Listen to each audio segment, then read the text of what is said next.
Hey everybody, you are about to watch an amazing episode of Impact Theory with David Goggins. I love this episode more than I can tell you. I absolutely am blown away by David Goggins himself, but I want to give a full disclaimer. First of all, this man swears a lot, and when I say that, you know it's an issue. So if you have kids around you, now would be the time to get them out. Also, his worldview is ultra hardcore. I'm not recommending that everybody do what he does, which is pretty extreme, but I just wanted to give everybody a full warning ahead of time. But I think this man is incredible. But let it be said, you have been warned. And now, welcome to Impact Theory with David Goggins. Everybody, welcome to Impact Theory. You are here, my friends, because you believe that human potential is nearly limitless, but you know that having potential is not the same as actually doing something with it. So our goal with this show and company is to introduce you to the people and ideas that will help you actually execute on your dreams. All right. Today's guest is widely considered to be the toughest man on the planet and one of the greatest endurance athletes of all time. But if you're tempted to dismiss him as the product of amazing genetics, great parenting, or even performance-enhancing drugs, think again. He grew up in an abusive household, spent his high school years as one of only a small number of black kids in a tiny Indiana town roughly 20 miles from where the KKK was founded. He had to endure relentless bullying, and he barely managed to graduate with a 1.6 GPA. He struggled with obesity twice in his life, weighing in at over 300 pounds, had severe allergies, sickle cell trait, and a congenital heart disease that left him with a hole in his heart the size of a poker chip. He grew up feeling soft and weak with no self-esteem, but despite all of that, one day he decided he was going to stop saying woe is me and start kicking some ass. That set him on a path to transforming himself into the hardest man alive. Did he do it? Well, he's the only member of the U.S. Armed Forces to complete SEAL training, the U.S. Army Ranger School, and the Air Force Tactical Air Controller training. He's completed the infamous Destroyer of Men, known as Hell Week, 3 times, including 2 in a single year, and one that he started and finished with multiple stress fractures and a hernia. He served in combat in Iraq, was the bodyguard for the Iraqi Prime Minister. He once held the Guinness World Record for most pull-ups in 24 hours at 4,030. He's run eight consecutive 100-mile races over 8 back-to-back weekends. He ran over 7,000 miles in a single year, and that is the equivalent of running 267 marathons. I think it is abundantly clear that this man is a self-made beast. So please, help me in welcoming the man who once ran an ultramarathon with pneumonia, the king of no excuses, David Goggins. Thank you so much for coming on. Appreciate it, man. Thank you. Thanks for having me. My pleasure, I assure you. The things that you've done are absolutely incredible, but what I find fascinating is if you just read your litany of things that you've accomplished, you do just assume, oh, you must be really gifted. You're shredded, you're in great shape. But when you see the before picture, it's pretty startling. Right. So what was that moment like looking in the mirror the day you decide, okay, wait, enough is enough? Well, it was pretty crazy for me. It took a while to get to that point where enough was enough. What happened, I came home one night from work spraying for cockroaches. And long story short, I turned on the Discovery Channel. I saw some guys going through Navy SEAL training. And they were going through Hell Week and they were getting their ass just beat. You know, in and out of the water, guys ringing the bell. They were just suffering. And I was weighing like 297 pounds. And I had to make a change in my life. You know, I was at an all-time low, and I wasn't going anywhere, and I was exactly what everybody said I was going to be, which was nothing. So I had to make a change. What was it about seeing suffering that's really interesting? And I actually get it, but I want to hear you explain it. Why suffering was the thing that triggered that thought? Well, for me, growing up, I came from a horrible background. I got called nigger every day of my life growing up, lived in a small town. The Klan headquarters at that time was about 20 minutes from where I lived. One of the high ups in the KKK, son, sat behind me in 2 classes, so he called me nigger all the time. I got my first car, they spray painted nigger, we're gonna kill you on it. So I was just an insecure, scared kid. And the only way I could find myself was through putting myself through the worst thing possible. How'd you have the insight though? Like that's so counterintuitive. Like most people, that's precisely what they're trying to eat away from. Right. So what was it in you at that moment? You're overweight, you've been bullied essentially your entire life up to that point. What makes you go, all right, motherfucker, like that's what I've got to do? Well, no one was helping me out. So my dad made my mom kind of irregular. So she worked 3 jobs, went to college full time, so she was never around. One time this person drew a picture of me and said, we're gonna kill you nigger on my Spanish notebook. Jesus. And I took it to my principal. And my principal said, they spelled nigger Niger. That was the best advice he can give me. So long story short, what I realized was no one was here to help me. And the feeling I had every morning, I started shaving my head when I was 16 years old. And the feeling I had every morning when I looked in the mirror was horrible. And I didn't want to feel like that anymore. And how I felt was a kid going nowhere, a kid that was scared. And most kids will accept that and look for help. But the best thing that happened to me, no one helped me. No one felt sorry for me. No one looked at me and said, like this day and age, they'll take you in and they'll tell everybody, stop picking on this person. Back then, they didn't care. The KKK marched in our 4th of July parades. They had to stay 100 yards back, but they marched in it. Wow. That's how this town was. And my mom cared about me, but my dad took our soul. And she did the best she could. I had to figure out I wasn't going to be a punk kid all my life. So the only way I could turn it around was to suffer. I had to build calluses in my brain the same way I built calluses on my hands. So I broke the Guinness Book of World Records for pull-ups a long time ago, but I failed at it twice. And I did 67,000 pull-ups in trying to break this record. So to do 4,030 pull-ups, I had to do 67,000 for training for that. Wow. And so what I realized is for me to become the man I wanted to become, I saw myself as the weakest person God ever created. But I never blamed God for anything he did to me. So I wanted to change that to be the hardest man ever created. Am I that? I don't know, but you had to have a goal. Right. And my goal when I was sitting there, not going to school, being bullied, having no self-esteem, my goal was the only person that's going to turn this person around is me. And the only way I can turn it around is put myself through the worst things possible a human being can ever endure. And that'd be the only way that I can build this brain to handle anything that comes in front of it, callousing my mind through pain and suffering. That's so powerful. It's such an amazing insight. So obviously listening to some of the stuff that you're talking about, and one thing that you say often is, it's hard to stay hard or get hard when you're living in, like you even said at one point, in a big mansion in Beverly Hills, right? So I was sitting there thinking, you're absolutely right. But what I find so interesting is how we, as a species, run from pain, we run from suffering. And one of the reasons, I've talked about this before, but one of the reasons my wife and I don't have kids is I firmly believe that you need something that is brutal, is difficult, is hardship. It knocks you off center. It makes you feel bad, because in the process of rebuilding and clawing back from that, climbing up, then you can become something. But unless you've been tested, unless you've gone through the ringer, you've got no hope. So how do you take somebody that you love and force them through that? And I think that what you've done is maybe the ultimate expression of that, which is how do you put yourself through it? Right? You didn't have to do any of that. So in the end, like, what would your advice be to that 16-year-old kid who's staring in the mirror, does not like what he sees, but is still running from adversity?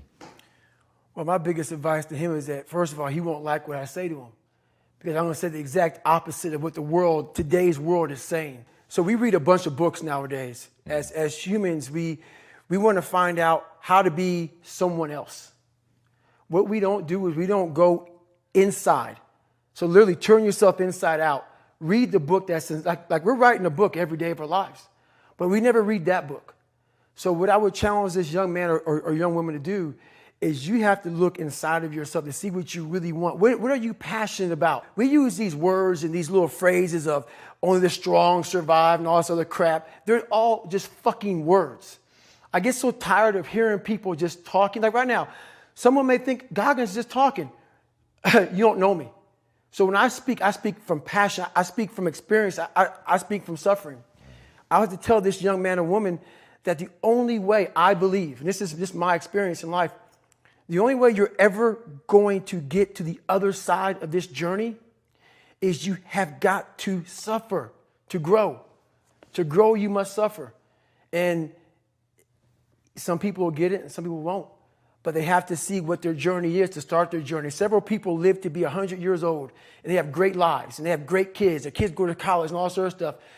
But somewhere in their life, there was a point where they had a decision to make. They can go left or right on this path. Left was the easy route. Right was the hard route. A lot of people take the easy route. And they had a good life that way, but the better life was going to the right side.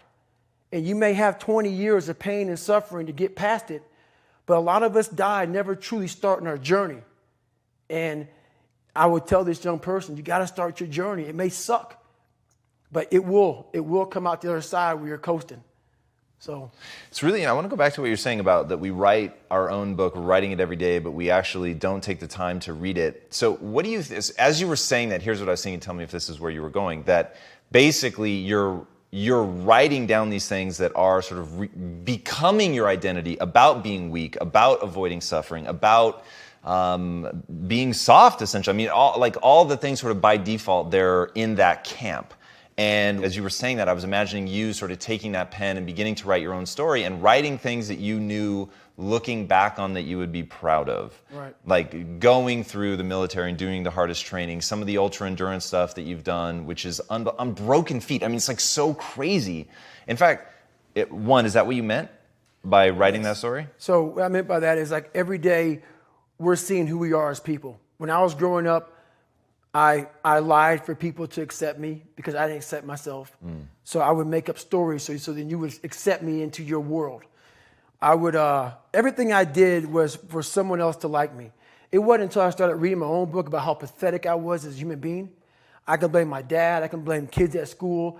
I can blame having health issues, ADD, my mom not being around. Great mom, but she was doing her thing. Right. I could blame a lot of people.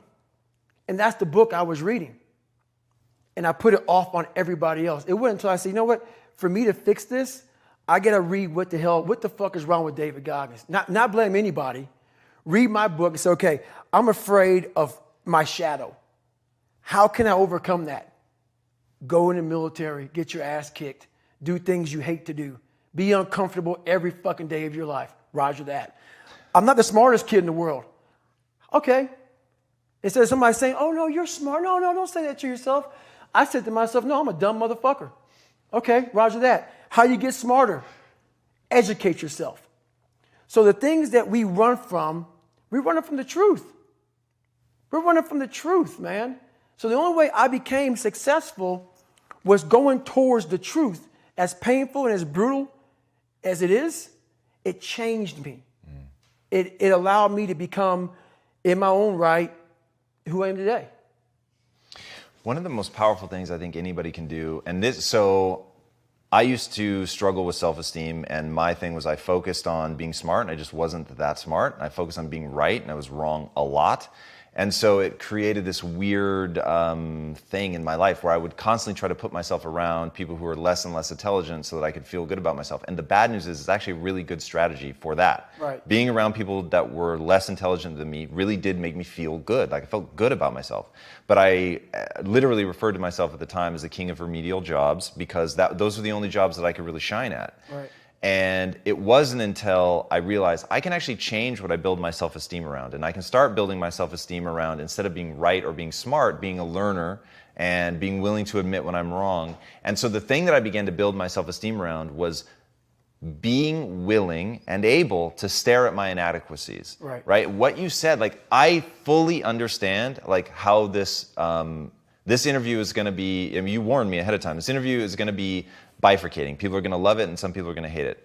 But dude, I so believe in the notion of looking at yourself, and if you are pathetic, owning it, right? And saying, because my thing is you can change it, right? Which you have proven in no uncertain terms. That's it. But if you don't admit it, you're never going to be on the path to changing it. Exactly. Walk us through, because this is one of those crazy stories. I can't imagine how you pulled this off. Your first ultramarathon, which you got into like really fast, and why you did it, because I think that's incredible. The first ultramarathon wasn't smart at all. So basically what happened was, I was at military free fall school with Morgan Luttrell. Marcus Luttrell, if you guys don't know, was the lone survivor, the guy. He was in a bad op went bad. He was the only Navy SEAL that lived. Long story short, you got to get the book, read Lone Survivor, great story. Morgan is Marcus Luttrell's twin brother, and I was there with Marcus. So what happened was, myself and Morgan were in free fall school. At the same exact time, Marcus was in the worst incident in SEAL history. So I knew that Marcus might be dead. He wasn't dead. Everybody else was dead. So I actually brought Morgan, I actually told Morgan, hey man, your brother was in a bad incident. I don't know if he's alive. I don't know what's going on. Long story short, Marcus is alive, and I go on to want to raise money for families. All these guys died. They all had kids. I want to raise money for the Special Operations Warrior Foundation. It's a foundation where 100% tuition goes to these kids to go to college, full tuition, whatever. So I found this great foundation. I'm going to raise money for it. So I said, you know what? I have to Google something that's evil, something very hard. I knew nothing about ultra marathons. I hadn't even run a marathon. I knew nothing about this world. So I Googled the top 10 hardest races in the world. And what comes up is a Badwater 135. It's a 135-mile race through Death Valley in the summertime. I thought it was a stage race. I thought it was a race where you run like 20 miles, set up camp, barbecue outside, and then go run some more the next day. So I called the race director up at the race. I said, hey, Chris, his name is Chris Kosman. I want to do your race. So we had a long conversation. I was much heavier then, and I hadn't put running shoes on in over a year. How heavy are you at this point? I'm around between 240 to 270. Whoa. I'm in there. I'm in that range. My weight has varied a lot through the SEAL teams and out of the SEAL teams, so I was a heavy guy. But the long and short of it all was, I hadn't put running shoes on in over a year. I was a big-time power lifter. I lifted weights heavy. That's what I did. Right. I got back home from Iraq, went straight to free fall school, and then this happened. So I called Chris Kosman up on a Wednesday. He says, look, man, the only way you can qualify for my race is to run 100 miles at one time in 24 hours or less. There happened to be a race that Saturday, so 4 days later. And he said, if you qualify by running 100 miles or less in 24 hours, I will consider you my race. I'm going to cut to the chase. I signed up for this race. It's called the San Diego One Day, where you run around a 1 mile track for 24 hours to see how many miles you can get. My goal was 100 miles. So I got to mile 70, and I cleared 70 miles in like 12, 13 hours pretty quickly. But I was done. My feet were broken. I was stress fractures, shin splints, muscles were tearing. I was in bad shape. I was eating Ritz crackers and drinking Miloplex. That's all I had. No water, didn't know what the hell I was doing out there. Had on some tube socks. It was just ridiculous. It was a clown show. So I sat down at mile 70, and at this time I was married. And I look at my wife, and I was like, I'm messed up bad. So I literally start to turn white.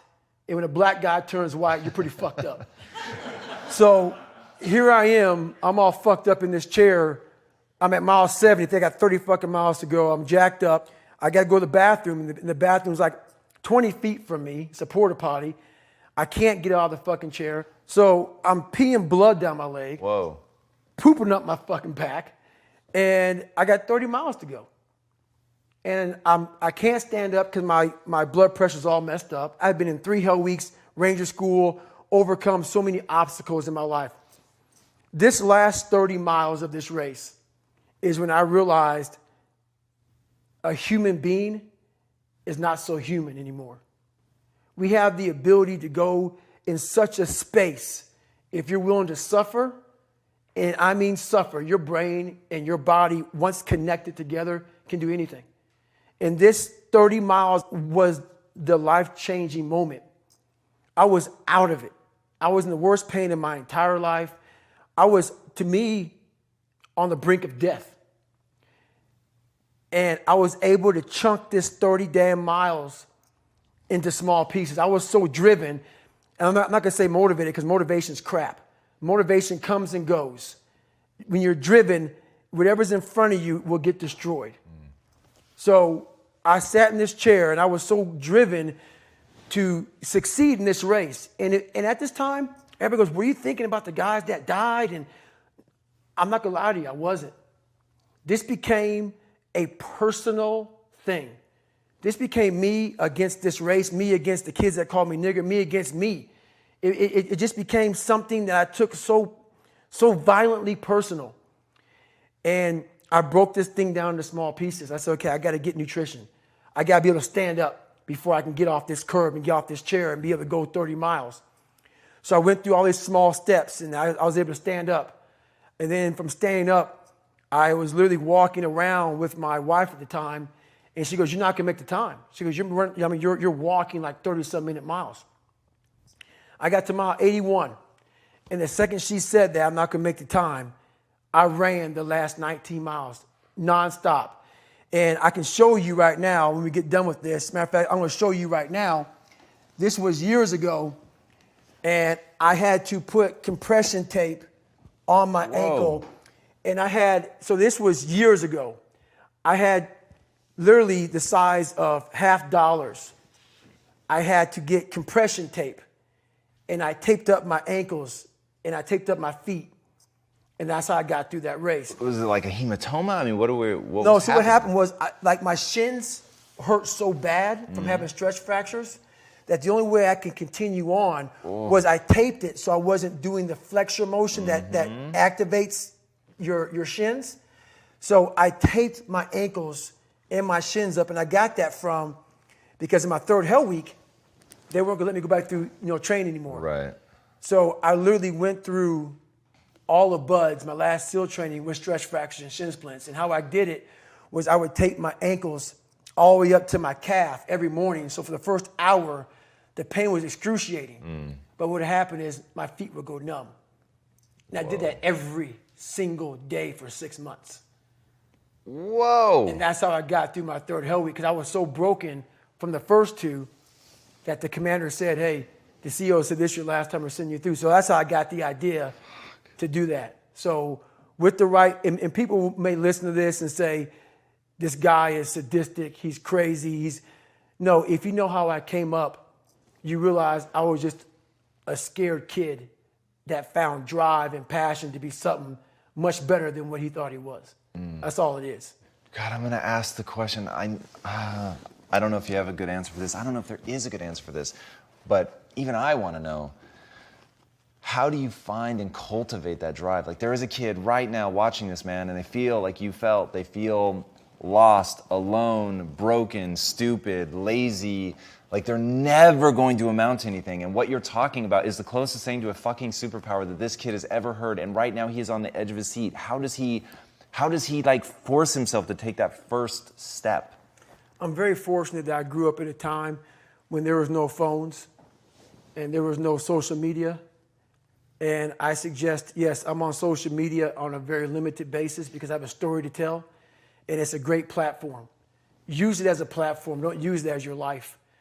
My biggest advice to give everybody in the world is, like I say, we live in an external world. Everything is you got to see it, touch it. It's external. If you can, for the rest of your life, live inside of yourself.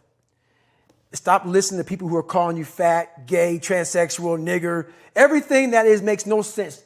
All these insecure people putting their insecurities on you, you got to flush it out. You got to just be whoever the hell God or whatever the hell you believe in. If you believe in nothing but yourself, I don't care what it is. You got to take everything and throw it away. You have to believe in one thing, and that is yourself. And I'm not saying don't believe in God or what you believe in, but right now, for you to find greatness in yourself, you're not going to find it by looking in a book or by even hearing me. I may give you the spark, but you've got to go inside yourself to find it. And that means you gotta be quiet. Shut the fuck up, go in a room, stop talking, search your soul, search your mind, search your abilities, and you'll find it. But if you're not looking for it, you won't find it. So you gotta go start your journey. And the journey starts with you finding, why the hell am I here on this planet Earth? Why am I here? And if you don't know that, you will live the rest of your life searching, always asking the question, why? So on that last 19 miles, feet are broken, ankles are taped, shin splints, stress fractures. What are the words that are going through your mind? Are you in the cookie jar? I'm deep in the cookie jar. And the cookie jar is something that I've made up of all the failures of my life, all the things that I failed and I went back. I failed and I went back and I finally succeeded. All the things that kicked my ass. I put them all in the cookie jar because at times of hell, even the hardest men, in times of suffering, what we do is we forget how hard we really are. Because that's what suffering is. Suffering is a test. That's all it is. Suffering is the true test of life. And so that cookie jar travels in my brain. So whenever I get put in a situation where I have poopy pants, the woe is me mentality of, oh my God, life sucks. I take a second, I take the 1 second decision. I step out of my life for 1 second, go in the cookie jar, pull up, oh, motherfucker, you were in 3 hell weeks and finished 2. One of those hell weeks, a guy died because it was so bad. Oh, you are a motherfucking badass. You are. I put it back in the cookie jar and I remember who the fuck I really am. I'm not the kid that was called nigga. I'm not the scared kid. This is who I am. It's a reminder of who you truly are at the core of yourself. But what I was saying to myself the whole time on that track, and this is what I say to myself. Self-talk and visualization are the 2 keys to my success. I believed for that last 19 miles, I was indestructible. Because I took myself in that chair, crapping up my back, peeing blood down my leg, shin splints, stress fractures. I use all that for motivation versus negativity. I use it for motivation. I said to myself, who on this fucking earth would still be going right now? You are. You are. You gotta be the hardest motherfucker on the planet. Is it true? I don't give a fuck. At that time, it got me to the finish line of that fucking race. I believed it. I believe it today. I believed it enough to where my body said, he's not gonna stop. And I took all the negative things. I need to go to the hospital, this and that. And I used it, oh, who the hell could even get out of that chair? You did.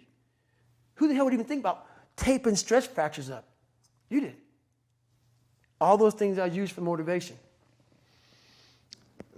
I'm going to use them for motivation. I mean, that's so fucking powerful. Talk to me about the dark side. It's something that I'm sure you take a lot of heat for. It's something that I think a lot about. I believe people should intentionally be motivated by beauty and rage.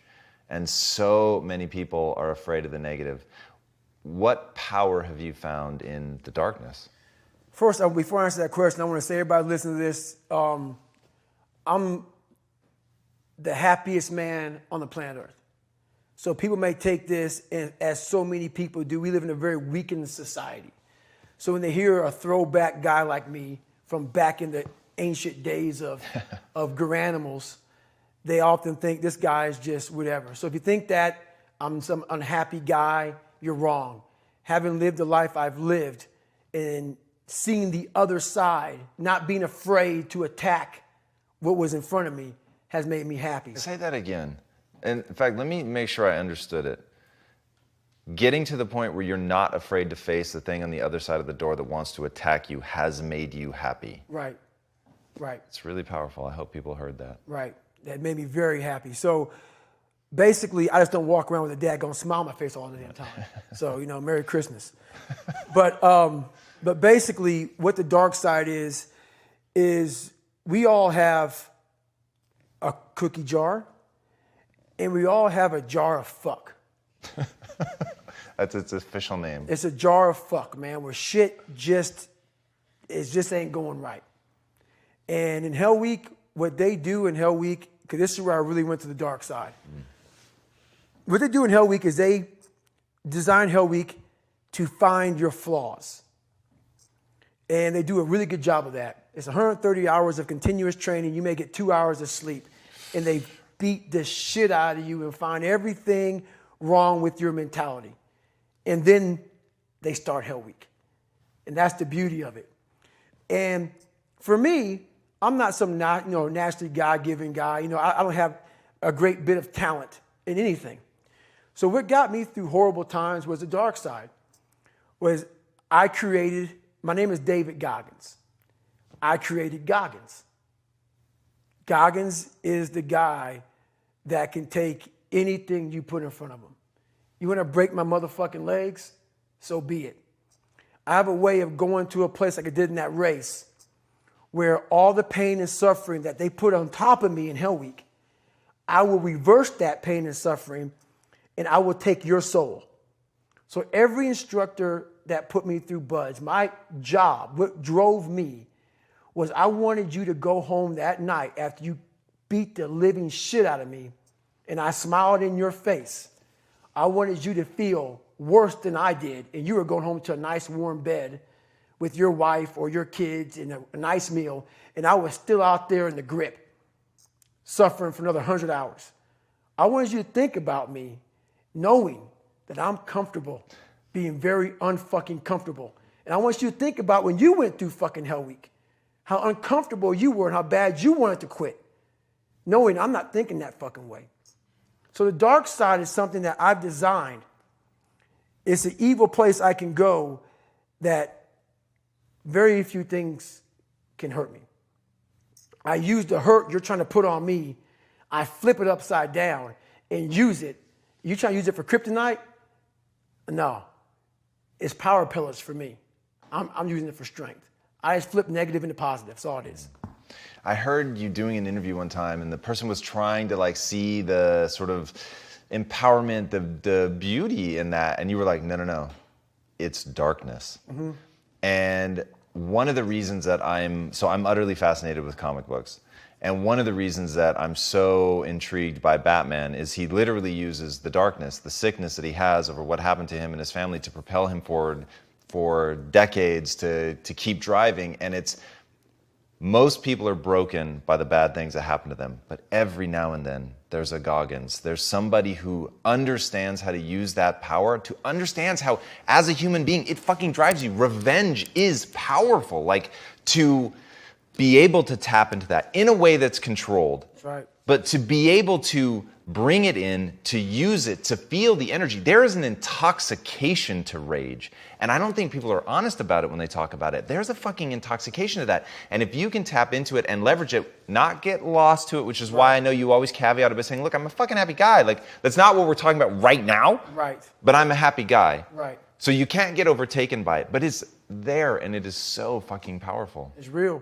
That's why when you said before this whole thing started, you said I can be me. The second you said I can cuss and be me. And cussing, people say, man, you cuss all the fucking time. Why? Well, I hate to say it, the best way for me to get how I feel across, I can't sit here and say, you know what, yeah, I went through Hell Week and man, it was really hard. No, that motherfucker takes your damn soul, rips it inside out, and then they say, now we're going to fucking start. It allows me to express where I was at a point of my life. If I don't give you all of me, why the hell am I here? Why? How will you learn from me? People take so much offense to me. You will never learn from people if we always tap dance around the truth. Oh, God, I love that. We tap dance around the truth by finding the right words so I don't hurt you because you have thin skin. No. Tighten up, people. It's okay. Trust me. It's okay. You might be called nigger one day. It's okay. You might be called some Jewish word or some faggot or gay word. It's okay. Let them call you that. What are you going to do now? They don't own your life. How are you going to control that now? How are you going to flip it upside down and say, Roger that, now I'm going to harness this shit and you'll read about me years from now? How? That's the question. How are you going to do that? thicken your skin, become more of a human being. Don't be afraid of the reflection in the mirror, because that's all you can be afraid of. Once you overcome the reflection in the mirror, you've done it. I love that, man. You once said that if you were growing up in this generation, that you would have a field day because you would take their souls. What did you mean by that? The younger generation quits.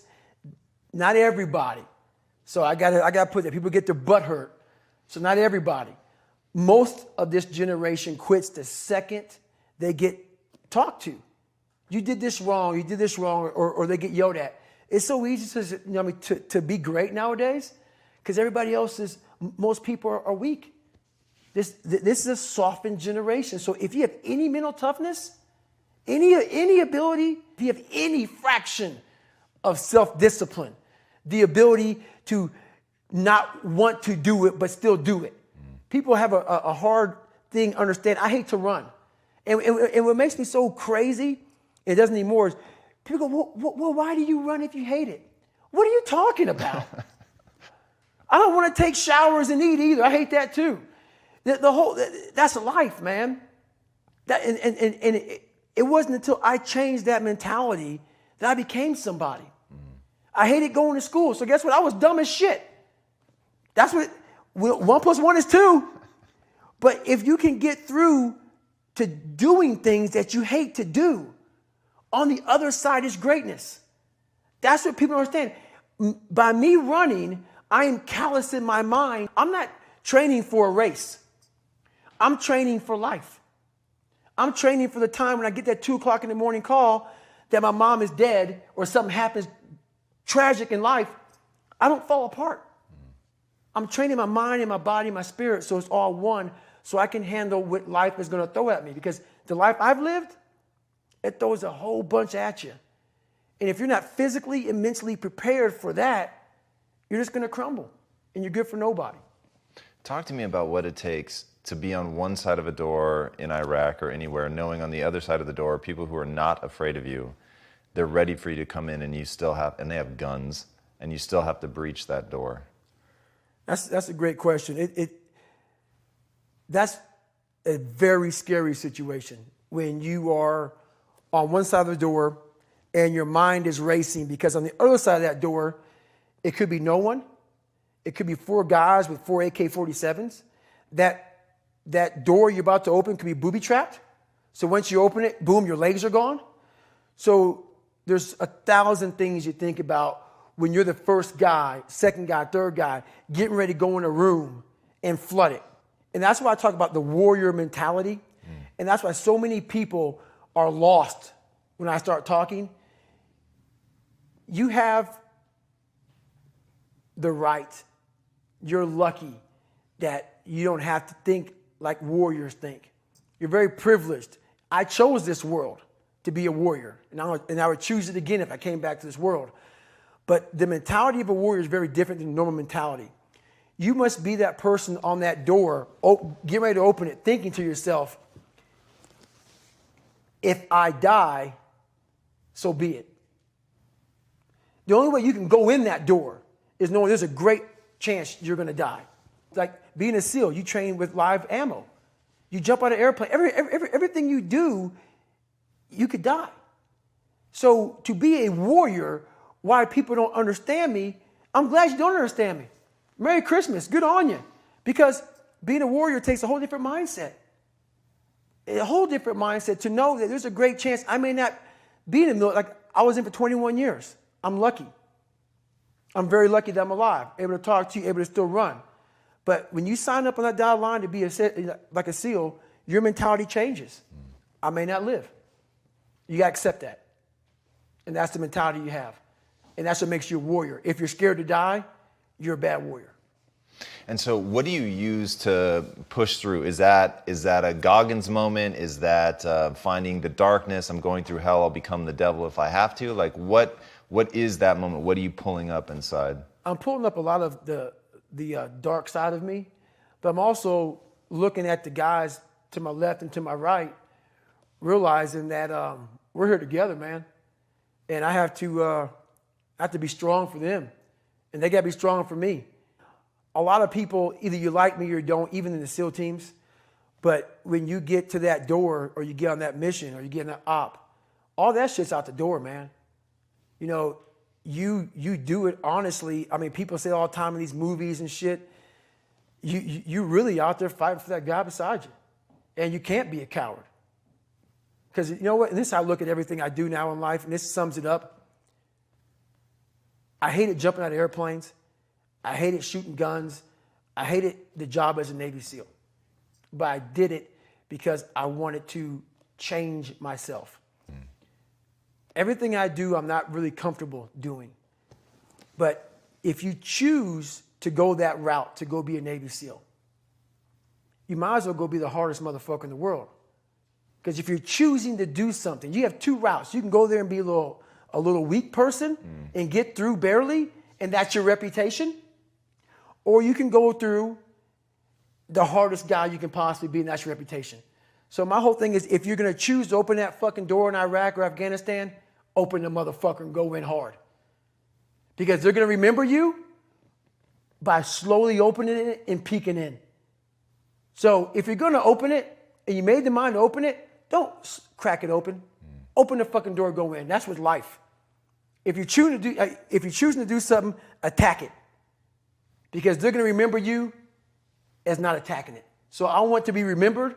You can hate me, but there's one thing you can't say about me. I didn't attack it.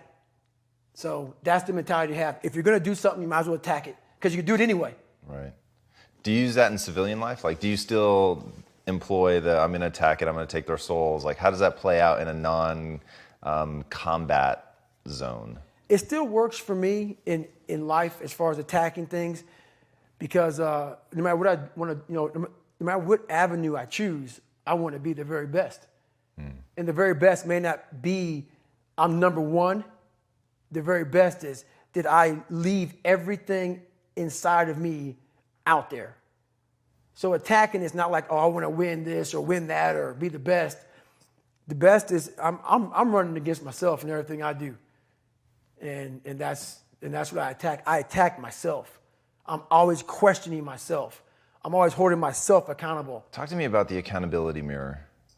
So the accountability mirror is something that I kind of came up with in high school. Like I said, I started shaving my head when I was 16.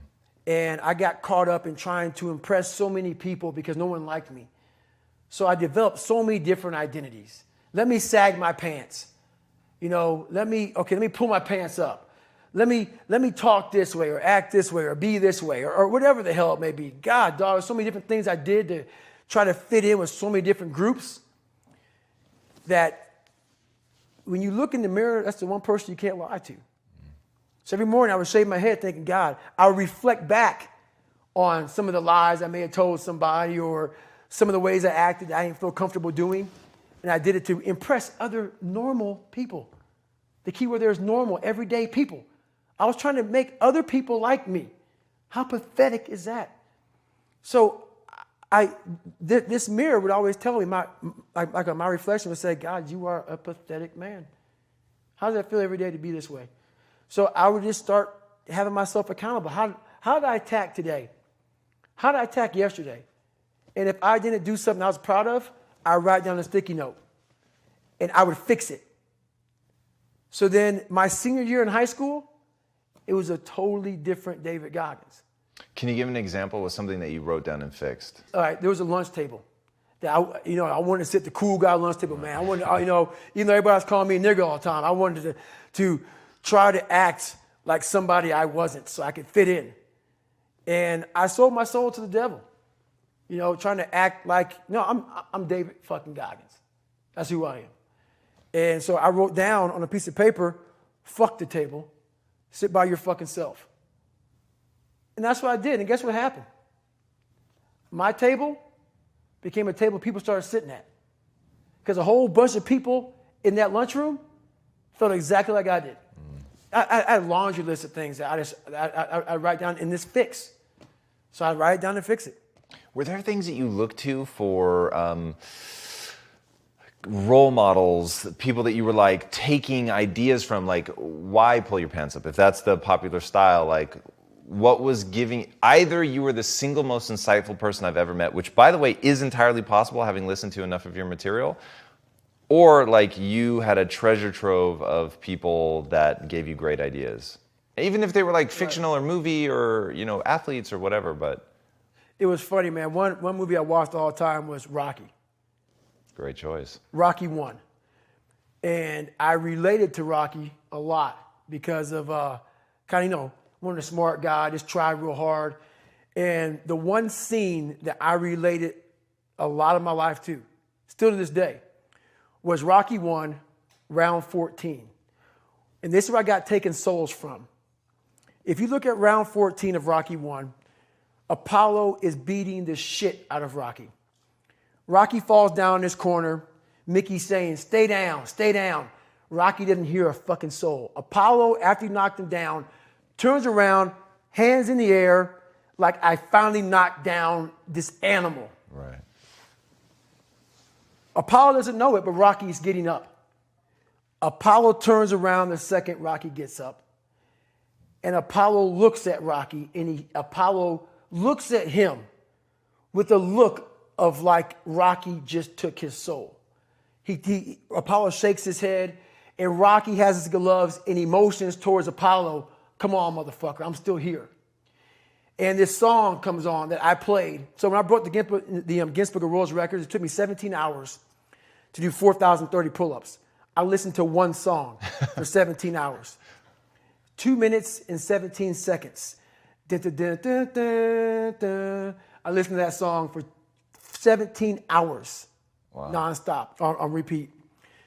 So the image in my mind of a man was not one that had earrings, sagged his pants. I had this image in my head, and I was going to fulfill that.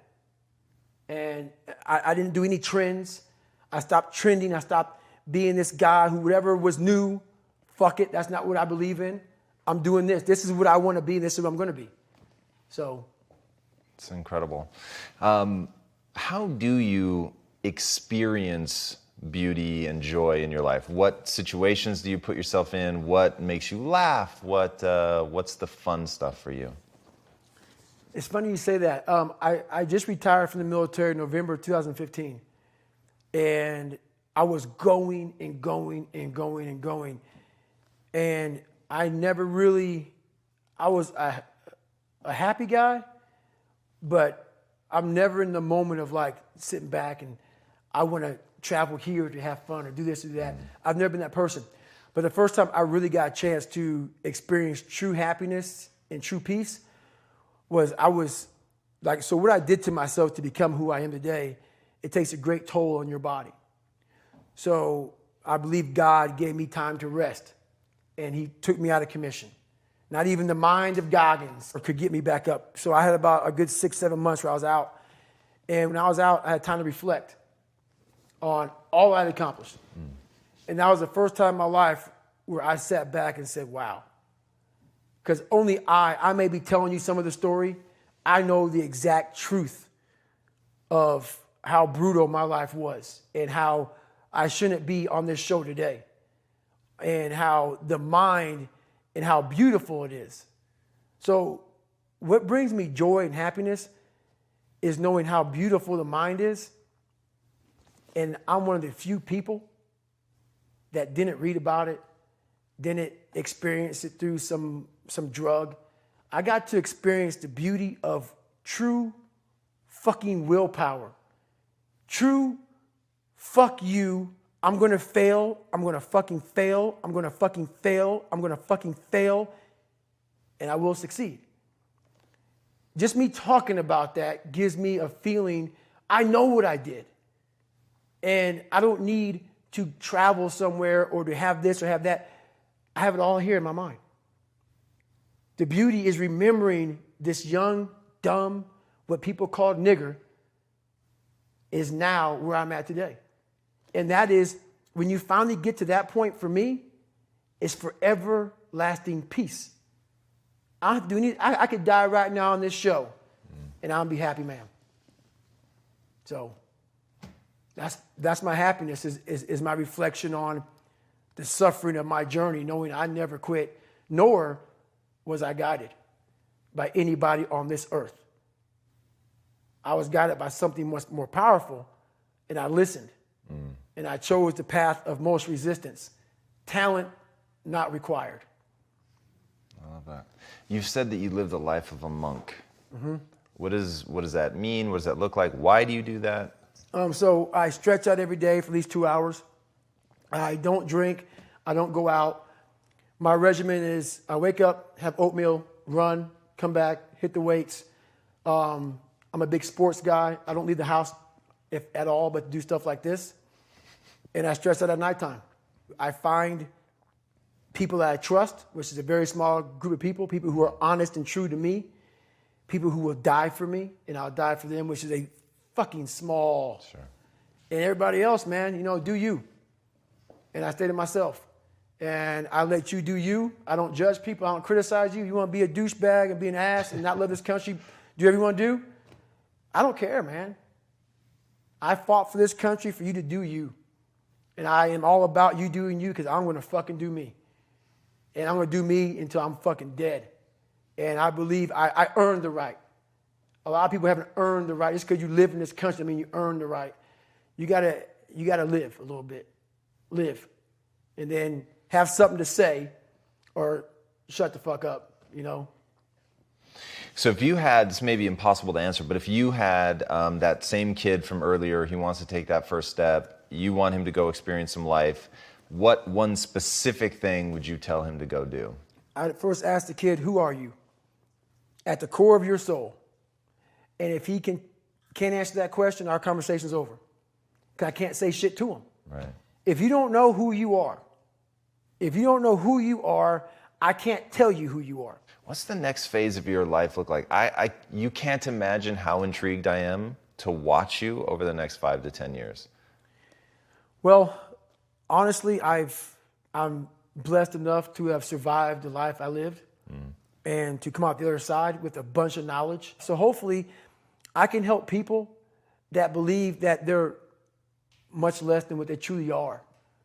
Help them find greatness in themselves. And greatness isn't running 200 miles at a time or doing 4,000 pull-ups or being a SEAL. Greatness is whatever the hell you dreamed of in your own mind. You got to first see it. You got to first create this vision in your mind. And then that's when I come into play. Once you create this vision in your mind, it's how am I going to get there now? And that's when I come into play. But first, you got to create your own vision. And then it's not external. It's the vision created is inside of you. So until you create that, I'm nobody to you. Are you writing a book? I'm slowly writing a book right now. It's taking me 4 or 5 years because I have so many things to talk about. It's going to be probably several books. But the first book will probably be about my life story, how I came up, and a few lessons learned along the way. But, I have so much to talk about, so much to say, just to give people a lot more than hope. Right. So. All right. Before my last question, where can these guys find you online? DavidGoggins.com. Instagram is David Goggins or Facebook's David Goggins, @David Goggins. You'll find me. Go on there, look for David Goggins. Google me. They will find you. There's so much amazing stuff on you. All right, so last question. What is the impact that you want to have on the world? The impact I want to have on the world it's a great question, man. And it's a question that I've been asked many times. And I have several answers for it. But the biggest one is we are all great. No matter if you think you're dumb, no matter if you think you're fat, no matter if you are fat, no matter if you've been bullied, or no matter if you just got back from Iraq or Afghanistan and you have no legs or your arms or whatever, man, we all have greatness. You got to find the courage. You got to find the courage to put your Bose headphones on and silence the noise out of this world and to find it. And to find it because it's out there, but it's going to take hard work, courage, self-discipline. It's going to take all the non-cognitive skills. All the non-cognitive skills to be great. Smart is good, all this stuff is good. That's all cognitive. It's the non-cognitive skills that set you apart from everybody else. And that's what it's all about. David, thank you so much for Thank you. coming on the Appreciate show, it. man. That was Thank incredible. Guys, this is one of those times where, as I was researching him, I literally felt like I should be doing this in a bucket of ice water or something. And I actually only mean that sort of tongue-in-cheek. I fasted through most of my prep because it felt right to put myself in a more difficult situation while I was doing that. It really makes me want to find more ways to go through hardship. And that's one of the things I really hope you guys take away from him, is how you can totally create yourself. And I experienced him in reverse. So I saw all of the amazing things that he had done, all of the races that he had won, going through Hell Week 3 times, the succeeding in 3 different branches of the military, nobody ever doing that before, the pull-up record, all of it, and then found out that he had struggled through everything. And you realize how insidiously and how quietly the idea that somebody is just better than you, they're more genetically gifted than you, slips into your mind as a way of letting you off the hook. Not as a way of making them more extraordinary, but you make them extraordinary as a way of letting you off the hook. And so hearing all the things that he had to go through, and one thing that didn't even come up in the show, he did most of the amazing endurance stuff before he had his heart fixed. So his heart was literally existing at 60% capacity. He still did all of that. This is a man who peed blood and got up and kept running for 30 more miles. If that kind of thing doesn't inspire you to look inward and to really take control of your own story, to realize that you can sculpt yourself into anything you want, it doesn't have to be Goggins.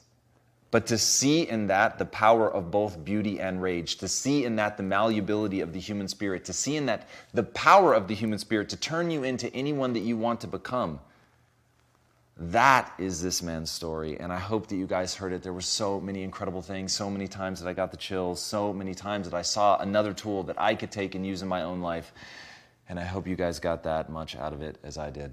All right, if you haven't already, be sure to subscribe, and until next time, my friends, be legendary. Take care. David, Hey everybody, thanks so much for joining us for another episode of Impact Theory. If this content is adding value to your life, our one ask is that you go to iTunes and Stitcher and rate and review. Not only does that help us build this community, which at the end of the day is all we care about, but it also helps us get even more amazing guests on here to share their knowledge with all of us. Thank you guys so much for being a part of this community. And until next time, be legendary, my friends.